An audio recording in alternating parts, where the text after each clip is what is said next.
Hi all, welcome back to Ranjitha YouTube channel. ಎಲ್ಲರೂ ಹೇಗಿದ್ದೀರಾ? I hope ಎಲ್ಲ ಚೆನ್ನಾಗಿದ್ದೀರಾ ಅಂತ ಭಾವಿಸ್ತೀನಿ. ನಾನಿವತ್ತು ನೀವು ನೋಡ್ತಾ ಇರ್ಬೋದು, ಏನಪ್ಪ ಇದು ರವೆ ಉಂಡೆ ಥರ ಇದೆ ಅಂತ. ಇದು ರವೆ ಉಂಡೆ ಅಲ್ಲ. ಮೊದಲಿಗೆ ಒಂದು ಕಪ್ಪಲ್ಲಿ ಕಡಲೆ ಬೀಜ ತೊಗೊಂಡು ನೀಟಾಗಿ ಹುರ್ಕೊಳ್ತಾ ಇದ್ದೀನಿ. ನೀಟಾಗಿ ಜಾಸ್ತಿ ಹುರ್ಕೊಳ್ಳೋದೇನು ಬೇಡ, ಸ್ವಲ್ಪ ಸಿಪ್ಪೆ ಕಪ್ ಬಂದರೆ ಸಾಕು. ಲೋ ಫ್ಲೇಮಲ್ಲೇ ಇಟ್ಕೊಂಡು ಈ ರೀತಿ ಹುರ್ಕೊಳ್ಳಿ. ನೋಡ್ತಾ ಇರ್ಬೋದು, ತುಂಬ ಟೇಸ್ಟಿಯಾಗಿ ಹೆಲ್ದಿಯಾಗಿ ಬರುತ್ತೆ. ಈ ರೀತಿ ಮಾಡಿಕೊಂಡು ಡೈಲಿ ಒಂದೊಂದು ಉಂಡೆ ತಿನ್ನೋದ್ರಿಂದ ಬ್ಲಡ್ಡು ಇಂಪ್ರೂವ್ ಆಗುತ್ತೆ, ಜೊತೆಗೆ ಆರೋಗ್ಯವಾಗಿ ಮೂಳೆನೂ ಬೋನ್ಸು ಎಲ್ಲ ಗಟ್ಟಿ ಆಗ್ತವೆ. ನೀವು ಒಮ್ಮೆ ಮನೇಲಿ ಮಕ್ಕಳಿಗೂ ದೊಡ್ಡವ್ರಿಗೂ ವಯಸ್ಸಾದವ್ರಿಗೂ ಇದ್ದರೆ ಮಾಡಿಕೊಡಿ, ತುಂಬ ಆರೋಗ್ಯಕ್ಕೆ ಒಳ್ಳೆಯದು. ಡೈಲಿ ಒಂದೊಂದು ಉಂಡೆ ತಿನ್ನೋದ್ರಿಂದ ಬ್ಲಡ್ಡು ಇಂಪ್ರೂವ್ ಆಗುತ್ತೆ. ನೀವು ನೋಡ್ತಾ ಇರ್ಬೋದು, ಈಗ ಸ್ವಲ್ಪ ಸಿಪ್ಪೆ ಕಪ್ಪ ಆಗ್ತಾ ಬರ್ತಾ ಇದೆ.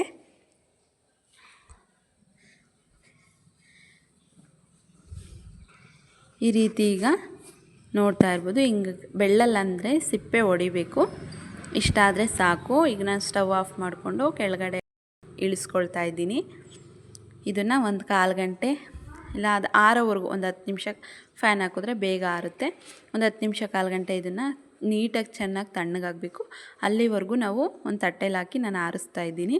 ಈಗ ಒಲೆ ಮೇಲೆ ಒಂದು ಬಾಣಲಿ ಇಟ್ಕೊಂಡು ಅದಕ್ಕೆ ಒಂದು 4 ಉಂಡೆ ಬೆಲ್ಲನ ನೀಟಾಗಿ ಸ್ವಲ್ಪ ಪುಡಿ ಮಾಡಿಕೊಂಡು ಆ್ಯಡ್ ಮಾಡ್ಕೊಳ್ತಾ ಇದ್ದೀನಿ. ಇದಕ್ಕೆ ಜಾಸ್ತಿ ನೀರು ಹಾಕ್ಕೋಬಾರ್ದು, ಒಂದು 3ರಿಂದ 4 ಟೇಬಲ್ ಸ್ಪೂನ್ ನೀರು ಹಾಕ್ಕೊಳ್ತಾ ಇದ್ದೀನಿ. ಇಷ್ಟೇ ನೀರು ಹಾಕ್ಕೊಂಡ್ರೆ ಸಾಕು. ನೋಡ್ತಾ ಇರ್ಬೋದು, ಇದು ಬೆಲ್ಲ ಕರಗೋದಕ್ಕೆ ಬಿಟ್ಟಿದ್ದೀನಿ. ಈಗ ಕಡಲೆ ಬೀಜ ಆರಿದೆ. ಈಗ ಸಿಪ್ಪೆನ ನೀಟಾಗಿ ಸ್ನ್ಯಾಶ್ ಮಾಡ್ಕೊಳ್ತಾ ಇದ್ದೀನಿ. ಸಿಪ್ಪೆ ಎಲ್ಲ ನೀಟಾಗಿ ತಕ್ಕೋಬೇಕು. ಆದಷ್ಟು ಎಷ್ಟು ಆಗುತ್ತೋ ಅಷ್ಟು ನೀಟಾಗಿ ಸಿಪ್ಪೆ ತಕ್ಕೋಬೇಕು. ನೋಡಿ, ಈ ರೀತಿ ತಕ್ಕೊಳ್ತಾ ಇದ್ದೀನಿ ನಾನು. ಈಗ ಬೆಲ್ಲ ನೋಡ್ತಾ ಇರ್ಬೋದು, ಈಗ ಬೆಲ್ಲ ಕರಗಿದೆ, ಪಾಕ ಬರಬೇಕಿದು. ಅಲ್ಲಿವರೆಗೂ ನಾವು ಇದನ್ನು ಇದೇ ರೀತಿ ಲೋ ಫ್ಲೇಮಲ್ಲೇ ಇಟ್ಕೊಂಡು ಅವಾಗವಾಗ ಹಿಂಗೆ ಆಡಿಸ್ಕೊತಿರ್ಬೇಕು. ಎಷ್ಟು ಚೆನ್ನಾಗಿ ಬರುತ್ತೆ ಅಂದರೆ ಮಕ್ಕಳಿಗಂತೂ ಇದು ನೋಡ್ತಿದ್ದಲ್ಲೇ ಇಷ್ಟ ಆಗುತ್ತೆ, ಅಷ್ಟು ಚೆನ್ನಾಗಿರುತ್ತೆ. ಈಗ ನೀಟಾಗಿ ಸಿಪ್ಪೆ ಎಲ್ಲ ತೆಗೆದಿದ್ದೀನಿ. ಇನ್ನೂ ಸ್ವಲ್ಪ ಇದೆ, ಅದನ್ನು ಇರೋದನ್ನೆಲ್ಲ ಈ ರೀತಿ ನಾನು ಕೈಯಲ್ಲೇ ಎಲ್ಲ ತಕ್ಕೊಳ್ತಾ ಇದ್ದೀನಿ. ಅದಷ್ಟು ಸಿಪ್ಪೆ ನೀಟಾಗಿ ತಕ್ಕೋಬೇಕು.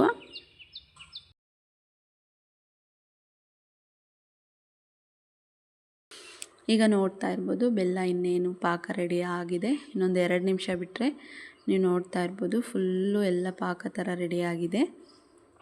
ಇನ್ನೂ 2 ನಿಮಿಷ ಇದು ನೀಟಾಗಿ ಪಾಕ ತಕ್ಕೋಬೇಕು. ಇಲ್ಲಾಂದರೆ ಕಡಲೆ ಉಂಡೆ ಬರಲ್ಲ. ಇದು ನೋಡೋಕ್ಕೆ ರವೆ ಉಂಡೆ ಥರನೇ ಇದೆ. ಇದು ಕಡಲೆ ಬೀಜದ ಉಂಡೆ. ಕಡಲೆ ಉಂಡೆ ಬರೋದಿಲ್ಲ ಪಾಕ ಬರಲಿಲ್ಲ ಅಂದರೆ. ಈಗ ನೋಡ್ತಾ ಇರ್ಬೋದು, ಈಗ ನೀಟಾಗಿ ಎಲ್ಲ ಸುತ್ತ ಎಲ್ಲ ಡ್ರೈ ಆಗ್ತಿದೆ. ನೋಡಿ, ಎಷ್ಟು ನೀಟಾಗಿ ಬರ್ತಿದೆ ಅಂದರೆ ಅಷ್ಟು ಚೆನ್ನಾಗಿ ಬರ್ತಿದೆ. ನೀವು ಒಮ್ಮೆ ಮನೆಯಲ್ಲಿ ಟ್ರೈ ಮಾಡಿ ನೋಡಿ. ಈಗ ನಾನೊಂದು ಬೌಲ್ ತೊಗೊಂಡು ಅದಕ್ಕೆ ಸ್ವಲ್ಪ ತುಪ್ಪ ಸವರಿ ಎಲ್ಲ ನೀಟಾಗಿ ಸ್ಪ್ರೆಡ್ ಮಾಡ್ತಾ ಇದ್ದೀನಿ. ನೋಡಿ, ಈ ಥರ ಎಲ್ಲ ನೀಟಾಗಿ ಸ್ಪ್ರೆಡ್ ಮಾಡ್ಕೋಬೇಕು.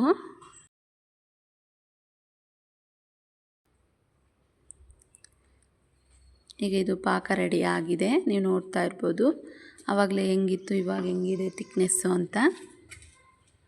ಈಗ ನೋಡಿ, ನಾನೊಂದು ಬೌಲಲ್ಲಿ ನೀರು ತೊಗೊಂಡಿದ್ದೀನಿ. ನೀರಲ್ಲಿ ಪಾಕ ಹಾಕಿದ್ರೆ ಈ ರೀತಿ ಕನ್ಸಿಸ್ಟೆನ್ಸಿ ಬರಬೇಕು. ಅಲ್ಲಿವರೆಗೂ ನಾವು ಇದನ್ನು ಪಾಕ ತಕ್ಕೋಬೇಕು. ಈ ರೀತಿ ನೋಡಿ, ನೀರಲ್ಲಿ ಹಾಕಿದ್ರೆ ನೀರು ಜೊತೆ ಅದು ಮಿಕ್ಸ್ ಆಗಬಾರ್ದು. ನೋಡಿ, ಕೈಯಲ್ಲಿ ಯಾವ ರೀತಿ ಈ ಥರ ಅಂದರೆ ಈ ಥರ ಬರಬೇಕು.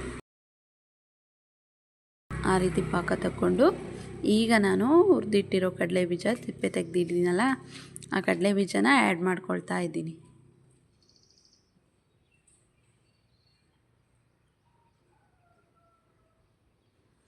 ಈಗ ಆ್ಯಡ್ ಮಾಡಿಕೊಂಡು ಇದನ್ನು ಬೇಗ ಆದಷ್ಟು ಎಷ್ಟು ಬೇಗ ಆಗುತ್ತೋ ಅಷ್ಟು ಬೇಗ ನೀಟಾಗಿ ಬೆಲ್ಲ ಕಡಲೆ ಬೀಜ ಮಿಕ್ಸ್ ಮಾಡ್ಕೊಬಿಡಬೇಕು. ಇಲ್ಲಾಂದರೆ ಬಿಟ್ಬಿಟ್ರೆ ಅದು ಗಂಟಾಗ್ಬಿಡುತ್ತೆ, ನೀಟಾಗಿ ಎಲ್ಲ ಕಡೆ ಬೆಲ್ಲ ಸ್ಪ್ರೆಡ್ ಆಗಲ್ಲ. ಈಗ ಒಂದು ಬೌಲ್ಗೆ ನಾನು ತುಪ್ಪ ಸವರಿ ಇಟ್ಟಿದ್ನಲ್ಲ, ಅದಕ್ಕೆ ನಾನು ಇದನ್ನು ಆ್ಯಡ್ ಮಾಡ್ಕೊಳ್ತಾ ಇದ್ದೀನಿ. ನೀಟಾಗಿ ಇದನ್ನು ಸ್ಪ್ರೆಡ್ ಮಾಡ್ಕೋಬೇಕು. ಈಗಿದು 1 ಗಂಟೆ ಆದರೂ ಆರಾಕ್ಬಿಡಬೇಕು. ಇದು 1 ಗಂಟೆ ಆರಿದ ಮೇಲೆ ಈಗ ಆರಿದೆ, ನೀವು ನೋಡ್ಬೋದು. ಈಗ ಒಂದು ಮಿಕ್ಸಿ ಜಾರ್ ತೊಗೊಂಡು ಅದಕ್ಕೆ ಈಗ ಆರಿರೋದನ್ನ ಪುಡಿ ಮಾಡಿಕೊಂಡು ಜಾರ್ಗೆ ಆ್ಯಡ್ ಮಾಡ್ಕೊಳ್ತಾ ಇದ್ದೀನಿ. ಇದೇ ರೀತಿ ನೀವು ಮಾಡಿದ್ರೆ ಚೆನ್ನಾಗಿ ಬರುತ್ತೆ. ರವೆ ಉಂಡೆ ಥರ ಇರುತ್ತೆ ಸೇಮ್, ಬಟ್ ಟೇಸ್ಟ್ ಮಾತ್ರ ವೆರೈಟಿ ಇರುತ್ತೆ. ಈಗ ನೋಡಿ ಎಷ್ಟು ನೀಟಾಗಿ ಪುಡಿ ಆಗಿದೆ ಅಂತ. ಈಗ ಇನ್ನೊಂದು ಸ್ವಲ್ಪ ಇದೆ, ಅದನ್ನು ಆ್ಯಡ್ ಮಾಡಿಕೊಂಡು ನೀಟಾಗಿ 2 ಏಲಕ್ಕಿನೂ ಆ್ಯಡ್ ಮಾಡ್ಕೊಂಡಿದ್ದೀನಿ. ಈಗ ನೀಟಾಗಿ ಗ್ರೈಂಡ್ ಮಾಡಿಕೊಂಡು ನೀವು ನೋಡ್ತಾ ಇರ್ಬೋದು ಎಷ್ಟು ನೀಟಾಗಿ ಗ್ರೈಂಡ್ ಆಗಿದೆ ಅಂತ. ಈಗ ನೀಟಾಗೆಲ್ಲ ಮಿಕ್ಸ್ ಮಾಡಿಕೊಂಡು ಒಂದು 3ರಿಂದ 4 ಟೇಬಲ್ ಸ್ಪೂನ್ ಎಣ್ಣೆನ ಬಿಸಿ ಮಾಡೋಕ್ಕಿಟ್ಟಿದ್ದೆ. ಈಗ ಅದೇ ಎಣ್ಣೆನೇ ಆ್ಯಡ್ ಮಾಡಿಕೊಂಡು ನೀಟಾಗೆ ಮಿಕ್ಸ್ ಮಾಡ್ಕೋಬೇಕು. ಎಣ್ಣೆ, ಕಡಲೆ ಬೀಜದ ಪುಡಿ ನೀಟಾಗೆ ಮಿಕ್ಸ್ ಮಾಡ್ಕೋಬೇಕು. ನೋಡ್ತಾ ಇರ್ಬೋದು ನೀಟಾಗಿ ಈಗ ಮಿಕ್ಸ್ ಆಗ್ತಿದೆ. ಈಗ ನೋಡಿ ರವೆ ಉಂಡೆ ಈ ಥರ ಉಂಡೆನ ಆದಷ್ಟು ಕೈಯಲ್ಲಿ ಬೆರಳಲ್ಲಿ ಈ ಥರ ಅಂಗೈಯಲ್ಲಿ ಒತ್ತಿ ಪ್ರೆಸ್ ಮಾಡಿ ಮಾಡಬೇಕು. ಆವಾಗ ಉಂಡೆ ಓಪನ್ ಆಗೋಲ್ಲ. ಇಷ್ಟು ನೀಟಾಗಿ ಟೇಸ್ಟಿಯಾಗಿ ಬರುತ್ತೆ ಅಂದರೆ ನೀವು ಒಮ್ಮೆ ಟ್ರೈ ಮಾಡಿ ನೋಡಿ ಮನೆಯಲ್ಲಿ. ಈ ರೀತಿ ಒಮ್ಮೆ ಮಾಡಿಲ್ಲ ಅಂದರೆ ಮಾಡಿ ನೋಡಿ, ತುಂಬ ಟೇಸ್ಟಿಯಾಗಿ ಆರೋಗ್ಯವಾಗಿ ಬರುತ್ತೆ ಈ ಉಂಡೆ. ತಿನ್ನೋದಕ್ಕೂ ತುಂಬ ಟೇಸ್ಟಿಯಾಗೂ ಇರುತ್ತೆ. ನಾವು ಡೈಲಿ ಬೆಲ್ಲ, ಕಡಲೆ ಬೀಜ ತಿನ್ನೋದ್ರಿಂದ ಬ್ಲಡ್ ಇಂಪ್ರೂವ್ ಆಗುತ್ತೆ, ಆರೋಗ್ಯಕ್ಕೂ ತುಂಬ ಒಳ್ಳೆಯದು. ಈ ರೀತಿ ಮಾಡಿಟ್ಕೊಂಡ್ರೆ ಡೈಲಿ ಒಂದೊಂದು ಉಂಡೆ ತಿಂತಾ ಬಂದರೆ ಬ್ಲಡ್ಡು ಆಟೋಮೆಟಿಕಲಿ ಇಂಪ್ರೂವ್ ಆಗುತ್ತೆ ಫ್ರೆಂಡ್ಸ್. ನೋಡಿ ಉಂಡೆ ಎಲ್ಲ ರೆಡಿ ಆಗ್ತಿದೆ. ನಾನು ಆದಷ್ಟು ಮಿದ್ದಿ ಕಟ್ಕೊಳ್ತಾ ಇದ್ದೀನಿ, ಯಾಕೆಂದರೆ ಉಂಡೆ ಒಡಿಬಾರ್ದಲ್ವ. ಚೆನ್ನಾಗೇ ಮಿದಿಬೇಕು, ಆವಾಗಲೇ ಉಂಡೆ ಓಪನ್ ಆಗೋಲ್ಲ. ನೋಡಿ ರೆಡಿ ಆಗ್ತಿದ್ದಾವೆ. ಇನ್ನೂ ಬೇಕಿದ್ರೆ ಸಣ್ಣದಾಗಿ ಮಾಡ್ಕೋಬೋದು, ದಪ್ಪದಾಗಿ ಮಾಡ್ಕೋಬೋದು. ನಾನು ಮೀಡಿಯಮ್ಮಾಗಿ ಮಾಡ್ಕೊಂಡಿದ್ದೀನಿ. ಸೊ ನೋಡಿದ್ರಲ್ಲ ಫ್ರೆಂಡ್ಸ್, ಯಾವ ರೀತಿ ಈಸಿಯಾಗಿ ರವೆ ಉಂಡೆ ಥರನೇ ಇರೋ ಕಡಲೆ ಬೀಜದ ಉಂಡೆ ಮಾಡೋದು ಅಂತ. Thank you for watching. ಹಾಗೆ ಲೈಕ್ ಮಾಡಿ, ಶೇರ್ ಮಾಡಿ, ಕಮೆಂಟ್ಸ್ ಮಾಡಿ. ಪ್ಲೀಸ್ ಗಾಯ್ಸ್ ಸಪೋರ್ಟ್ ಮಾಡಿ. ಇನ್ನೂ ಯಾರೆಲ್ಲ ನಮ್ಮ ಚಾನಲ್ ಸಬ್ಸ್ಕ್ರೈಬ್ ಮಾಡಿಲ್ಲ ಅಂದರೆ ಈಗಲೇ ಸಬ್ಸ್ಕ್ರೈಬ್ ಮಾಡ್ಕೊಳ್ಳಿ. ಪಕ್ಕದಲ್ಲಿರೋ ಬೆಲ್ ಐಕಾನ್ ಕ್ಲಿಕ್ ಮಾಡಿ. Thank you all.